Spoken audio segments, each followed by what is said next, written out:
If you're having problems with your sewing machine, most of the time you can cure all of its ailments using these 3 steps and by following this silly acronym I made up called paying your rent to the sewing machine.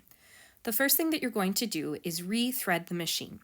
Even if you think you've done it correctly, go ahead and get out your user manual and make sure that you're threading it accurately.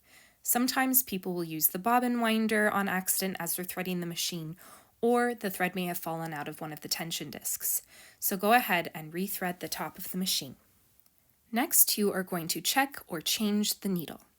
I like to do this by using my fingernail to scrape the bottom of the tip of the needle. If you feel any resistance or scraping, that means there is a burr at the bottom of your needle and it needs to be changed out and replaced. Put your needles in the sharps container and then grab an appropriate size and type of needle to replace in your machine. If you don't remember the last time you changed a needle, or if it's never been changed, this for sure is going to help out your sewing a ton. After you are sure that your needle has been inserted properly, you can thread the eye of the needle.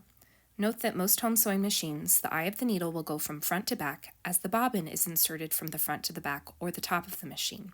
Most industrial machines will be threaded from left to right, as the bobbin goes in from the left to the right. Now we can move on to checking the tension of the machine, T. Make sure that the tension dial is set to the appropriate tension according to your user manual. This will often be indicated by some sort of red line. You can also check the tension on your bobbin thread.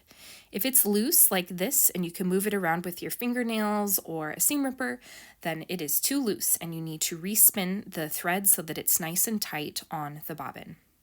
You can also check the tension of the bobbin and the bobbin case.